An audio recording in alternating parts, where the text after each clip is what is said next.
Hello everybody, welcome back to the Yu-Gi-Oh! Quick Guide, the series where I tell you how to play Yu-Gi-Oh! In today's video, I'm actually going to show you how to play Yu-Gi-Oh! Cool, if you haven't already, be sure to check out the last video where I explained the types of cards. Now then, we're going to jump into Dueling Book here. This is a, what do you call it? A online Yu-Gi-Oh! Simulator, in which you can play the game of Yu-Gi-Oh! in. So, before we learn the actual gameplay, you first have to learn the field. This is pretty straightforward. Up here, you have 5 monster card zones. This is where your monsters go. Just below that are your spell and trap card zones.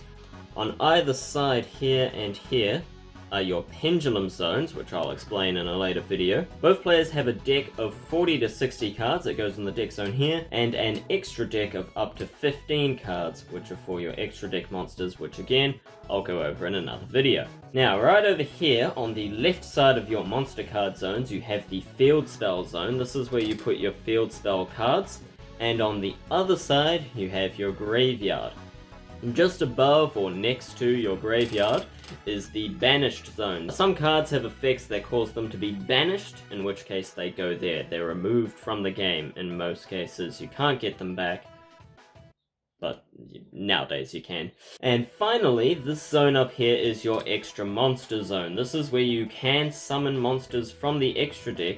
They can go into the extra monster zone in either zone, but you can only take up one zone. Again, I'll go over this more later when we talk about extra deck monsters, but that is the basics of the field. So, once again, monsters, spells, field spells, graveyard.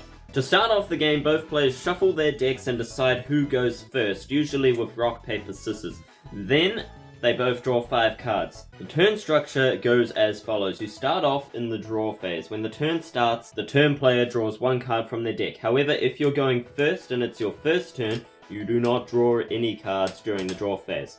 After that, you go into the standby phase. Now, this is just for card effects that specifically say something happens in the standby phase. So if there's nothing like that, then you move into the main phase 1. Now, this is where you do everything during your turn. Just a note that trap cards and quick play spells can be activated during any phase, but everything else gets activated during main phase 1 unless says otherwise. Okay, so in the last episode I explained that monsters have a level based on the number of stars under their name.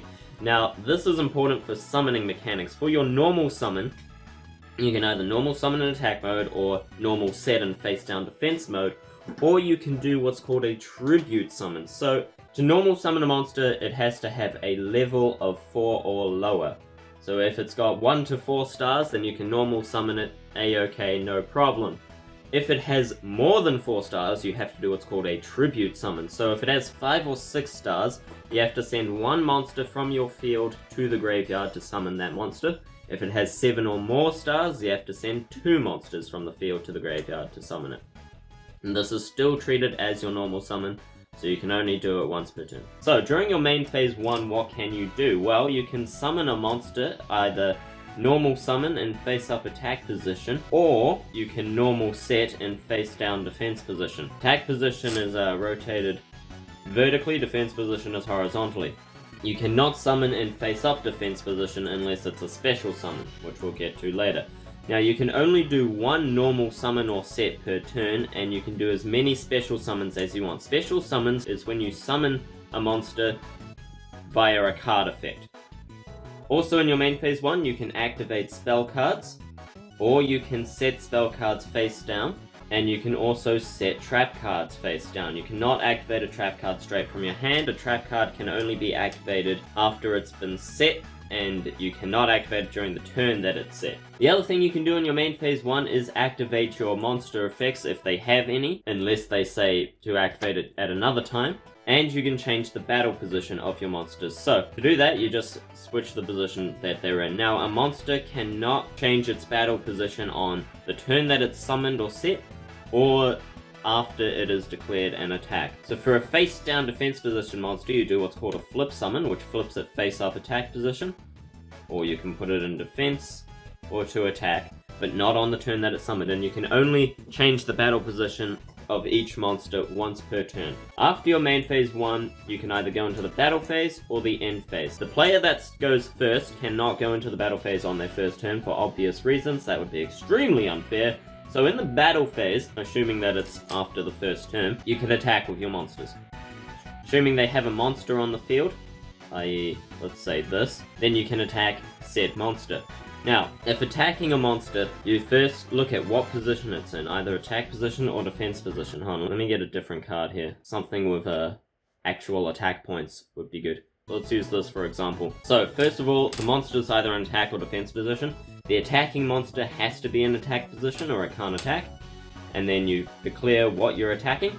And then if the monster that you're attacking is in attack position, you look at which monster's attack points are higher, and the one who has less attack points is destroyed, i.e. the Dark Summoning Beast in this situation. Then, if it was an attack position, you subtract the difference between their attack points from your opponent's life points. Now, if the attacking monster has lower attack, then the attacking monster is destroyed, and you subtract the difference from your own life points. If, however, the monster that is being attacked is in defense mode, again, you look at the attack. If the attacking monster's attack is higher than the defending monster, then that monster is destroyed, but neither player takes damage. If the defense points are higher than the attacking monster's attack, then you take damage equal to the difference, but neither monster is destroyed. Each monster can attack once each unless it says otherwise. And then after that, you can either go into the main phase 2 or the end phase. Again, you can activate trap cards and quick play spells during the battle phase, but not the turn that they're set. Main phase 2 is exactly the same as the main phase. You can do everything you did in the main phase 1, but again, except of course if a monster has declared an attack, you can't change its battle position after its attack or the turn that it's summoned. After main phase 2, you go into the end phase. During your end phase, any effects that say they resolve in the end phase will activate, and of course, both players will have the chance to activate trap cards or quick play spells. And then finally, the turn ends and goes into your opponent's turn. And the game continues from there. Now, to win the game of Yu-Gi-Oh! You can do one of 3 things. The most common way to win is to reduce your opponent's life points to 0 through either battle or card effects. If your opponent has no monsters on the field, you can do what's called a direct attack, in which you attack your opponent's life points directly, and you subtract the attack points of the attacking monster from your opponent's life points, just like that. So yes, if your opponent's life points are reduced to 0, you win the duel. Good. Okay, that's everything, right? Yes. Okay. Other way to win. If you have no cards in your deck and you attempt to draw a card through either the draw phase or a card effect, you lose the duel. Don't run out of cards. Good. And the final way to win is through instant win effects such as cards like Exodia, whose effect is when all 5 pieces are in your hand, you win the duel. If you've seen the anime, I'm sure you know Exodia. And yeah, I think that's all. That's all you need to know about how to play Yu-Gi-Oh! See, it's not as hard as you thought, right? So be sure to subscribe because I will go over more summoning mechanics in the future. So be sure to leave a like and subscribe, comment down below any questions, any thoughts, and thank you all so much for watching. I hope you enjoyed. My name has been Sinkaran. Until next time, see ya.